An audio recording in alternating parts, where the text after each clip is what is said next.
विसर्जन। प्रेक्षा ध्यान में कायोत्सर्ग का प्रयोग करते हैं। कायोत्सर्ग क्या है? शरीर का विसर्जन। शरीर को तुम छोड़ नहीं सकते।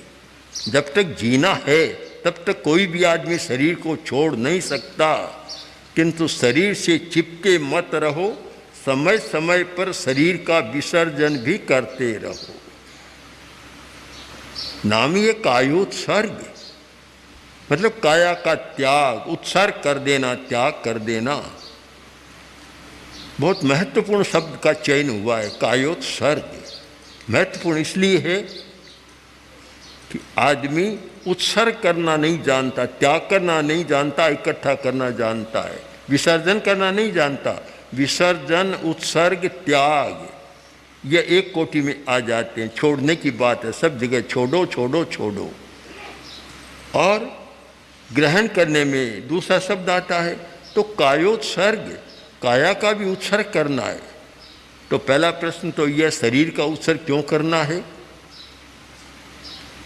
प्रेक्षा ध्यान के मर्म को समझने वाला इस बात को समझ सकता है कि ममत्व का सबसे प्रमुख केंद्र है मनुष्य का शरीर। मनुष्य का जितना अपने शरीर के प्रति ममत्व होता है उतना किसी के प्रति नहीं होता। सबसे ज़्यादा ममत्व है शरीर के प्रति। तो जब तक वह शरीर का ये विसर्जन नहीं करेगा, शरीर का उत्सर्ग या त्याग नहीं करेगा, तब तक साधना का रास्ता तो खुलता ही नहीं है, दरवाज़ा बंद ही रहता है। सबसे पहले शरीर को ध्यान देना है। 3 प्रकार के परिग्रह स्थानांक सूत्र में बतलाए गए हैं।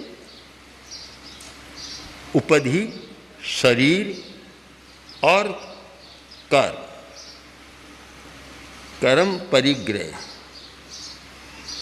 और जो उपधि है वस्त्र आदि ये परिग्रह, किंतु पहला है शरीर। शरीर परिग्रह।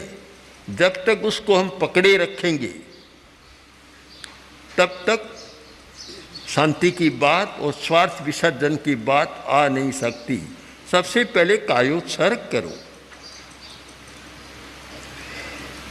कुछ लोग जानना चाहते हैं, बहुत बार पूछते रहते हैं कि प्रेक्षा ध्यान का मूल तत्व क्या है? मूल तत्व, आधारभूत तत्व क्या है? हमारा उत्तर है कायोत्सर्ग।